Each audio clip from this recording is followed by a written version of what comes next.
Hello and welcome to Whispers Reddit.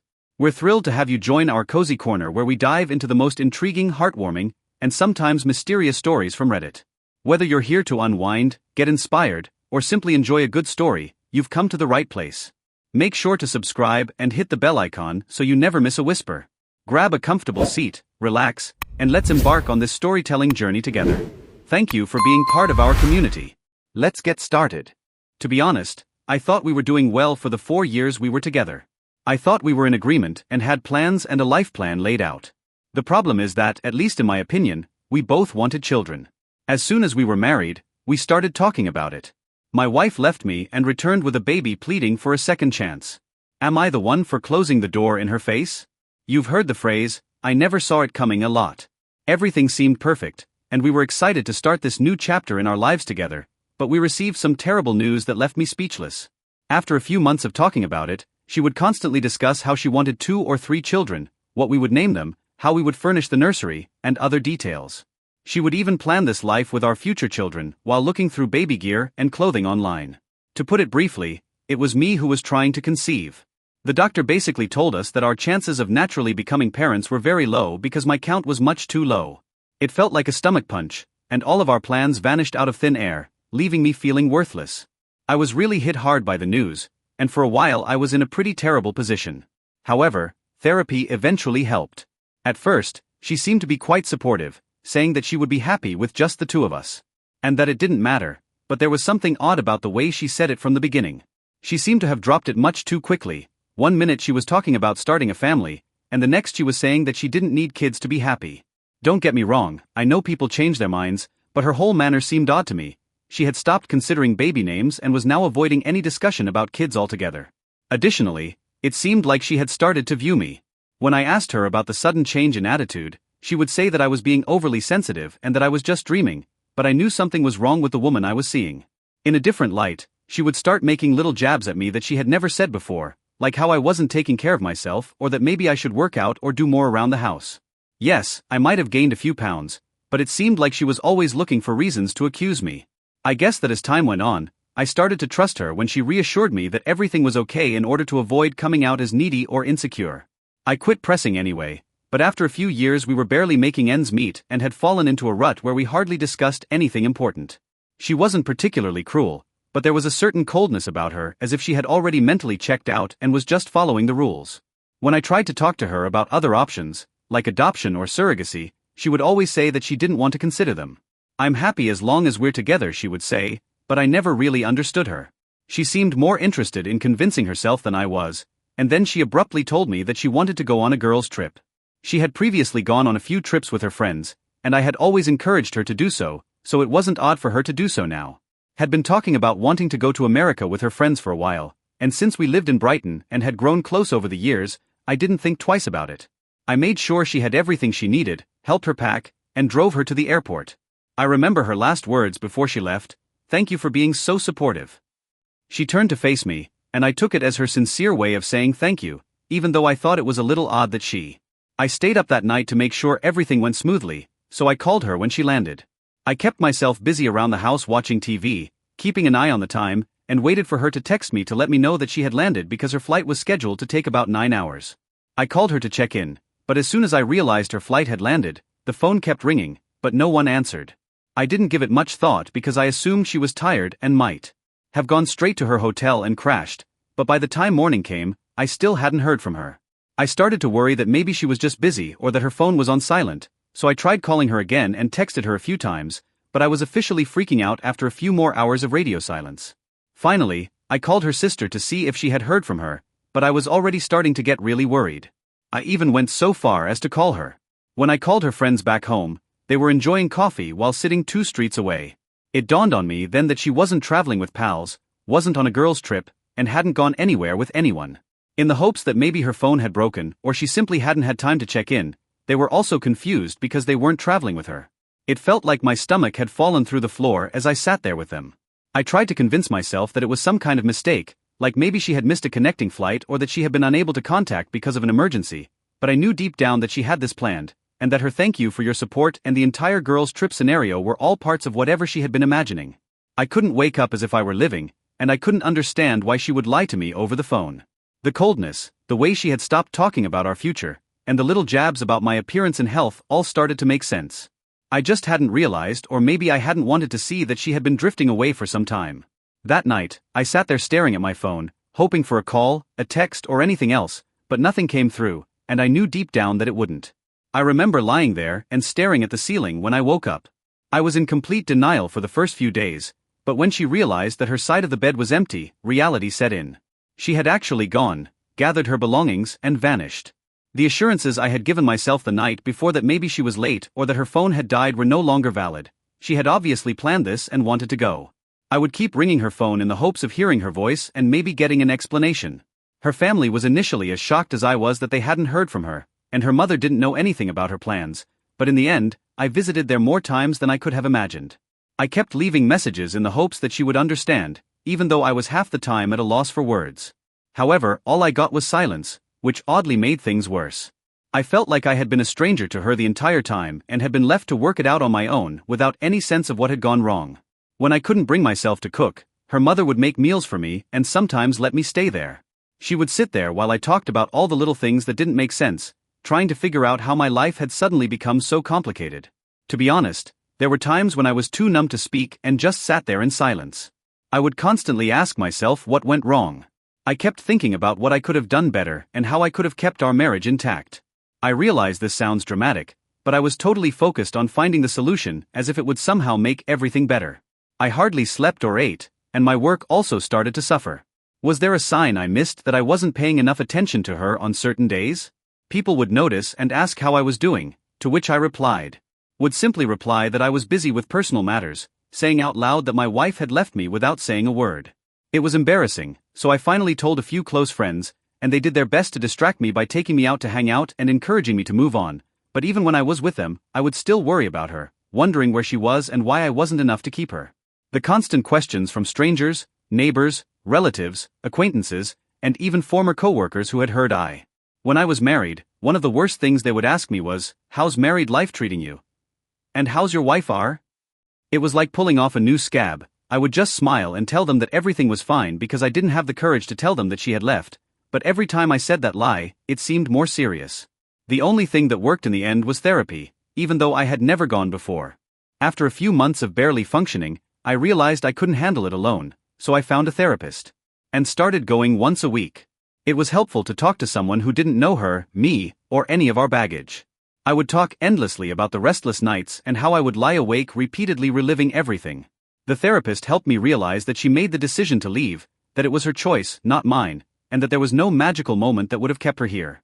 It was a difficult pill to take, and for a long time I thought I was. She left me because I was flawed in some way, but I gradually changed my perspective. I decided to ignore her long-standing coldness and distance, thinking that things would get better on their own. I convinced myself that I could keep my cool and that our marriage could be saved by my own efforts alone. As time went on, I started to rebuild my life in small steps, but it wasn't until she left that I realized how much I had lost in our marriage. I had always been the one who made every effort to ensure her happiness and the comfort of our home life, but I had a lot of free time now and didn't know how to spend it, so I started doing things I had forgotten about, like cooking new meals, going to the gym, and reading books I had been putting off. Eventually, the work also improved as I started to feel more like myself, so I started to put more effort into my work, but initially I was just going through the motions and barely keeping up with my workload. Although I had always been good at what I did, I now give it my all, the extra hours, the focus, and I got a promotion as a result of it, something I would never have gotten if I had been whining about my problems.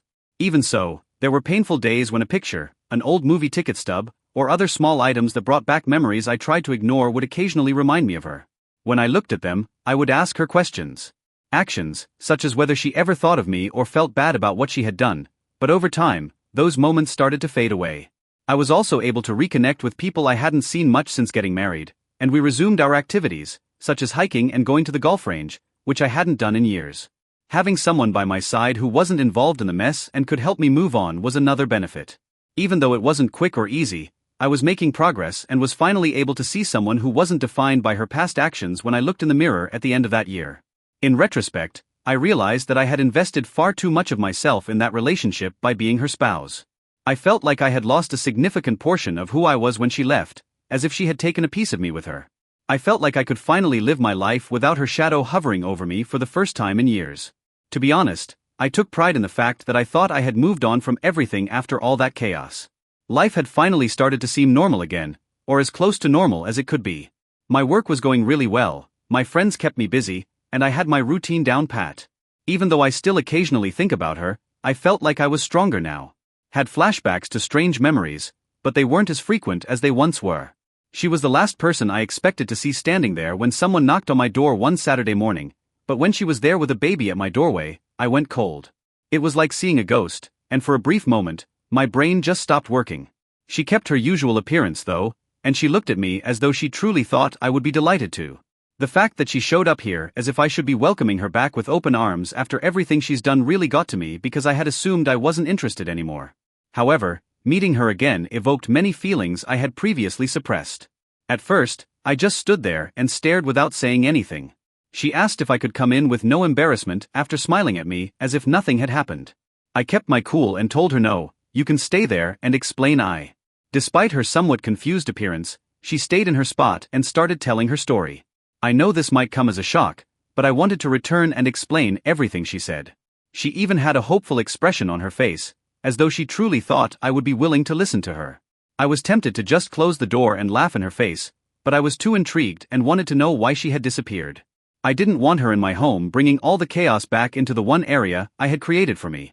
She went on to describe what she had thought of, saying that she had erred in leaving and that she had realized that she had lost the greatest thing that had ever happened to her, not my words, but hers. She said that after years of ignoring me, she had finally thought about what was important in life after having this child, and that it seemed that what mattered most was suddenly knocking on my door. This is our second chance, she said, looking down at the baby.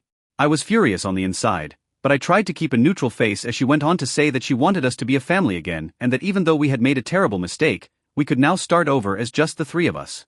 The one question that has been bothering me since she arrived was finally asked, "What made you go?" I tried to speak as steadily as I could. Chance was unbelievable. It sounded like we would just pick up where we left off, with this child acting as some sort of miraculous reset button. But I wasn't sure how much longer I could hold myself together now that she was here. I needed to hear it from her because I had spent years torturing myself with all the possibilities in an attempt to understand. After hesitating and looking down at her feet as if embarrassed, she finally told me the truth, or at least what I believed it to be. She admitted that she left because she wanted a child and had found someone who could provide one for her because I couldn't. She explained that even though the man she had left didn't stay, she had already given birth and knew she wanted me back by then. It was so simple that I stopped to consider what she was saying. She was admitting that she had left me, fled with a man and had his child, and now she was expecting me to accept it as if I would just forgive and move on. You went and met someone else, and now you think you can come back and act like nothing happened.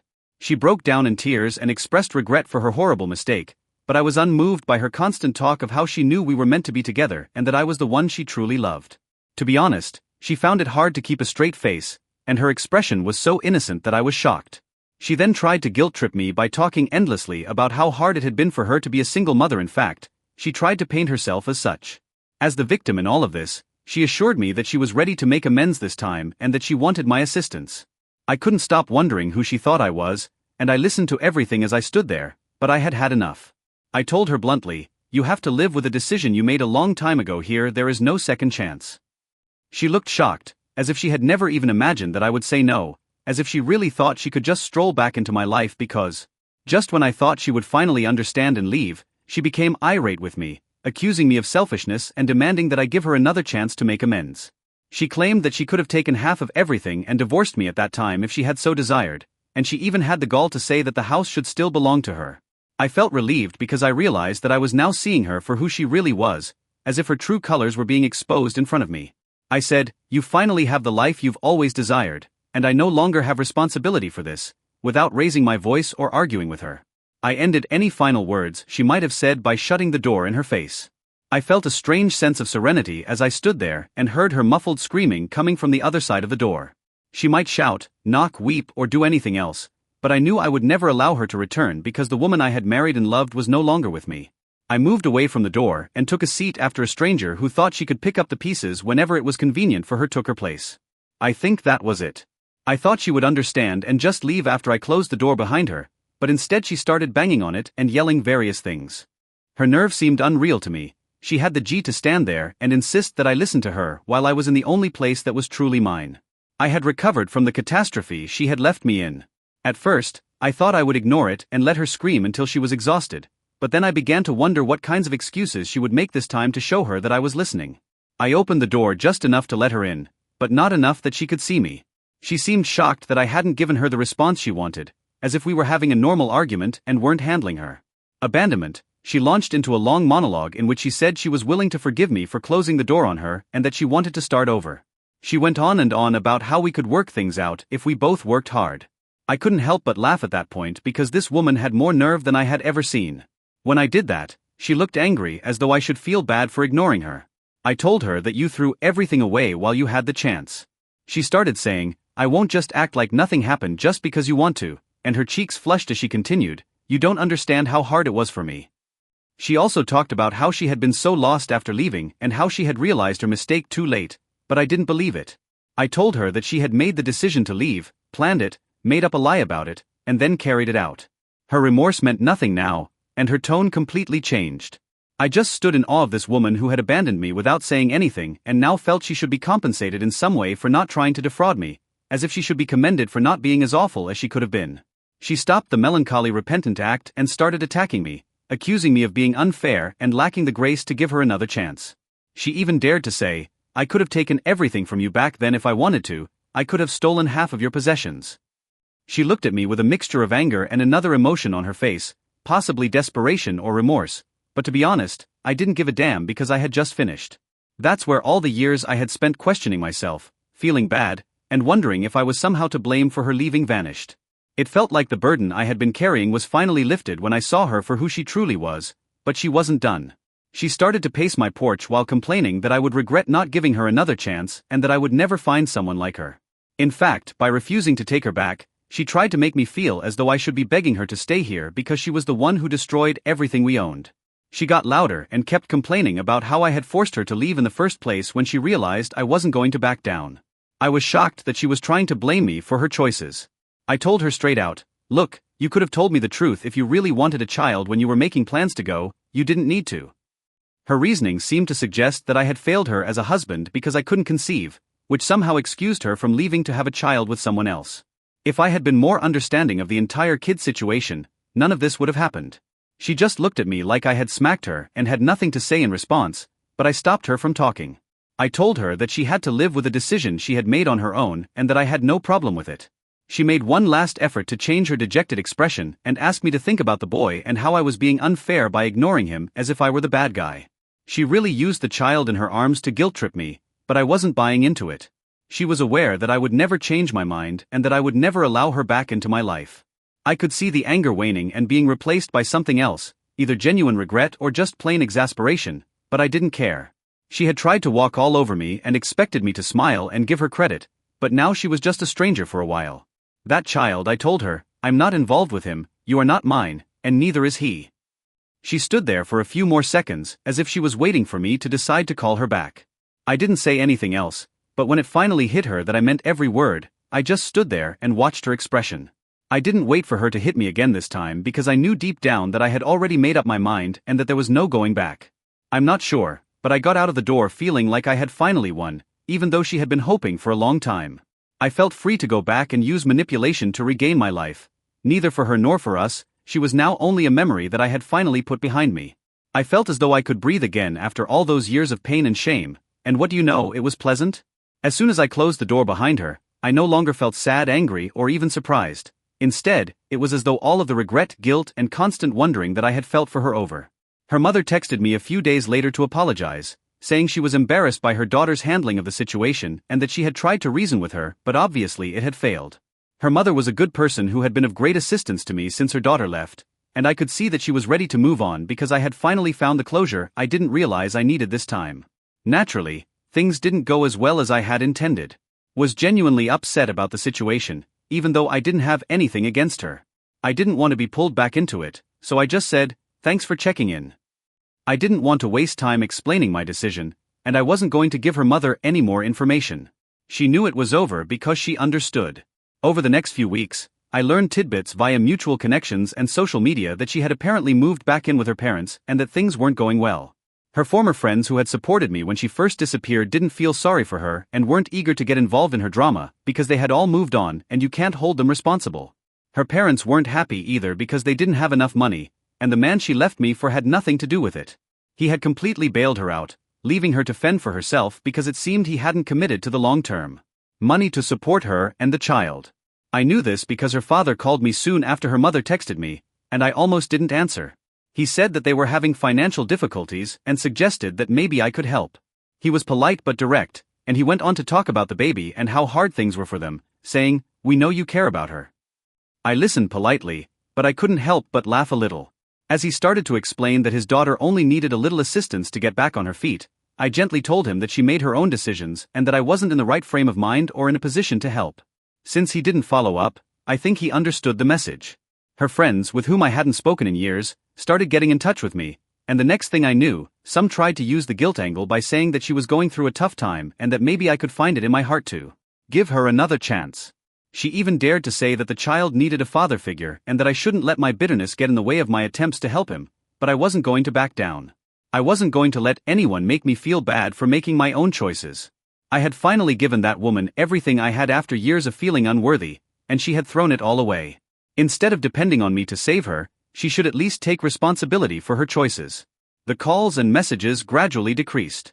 Then, for the first time in years, the true calm came. I had my friends, my job, and my routines. I had rebuilt my life on my own terms, so it wasn't fancy and glamorous, but it was mine. The irony is that I once again started to find joy in the little things, which I had not given much thought to when I was married.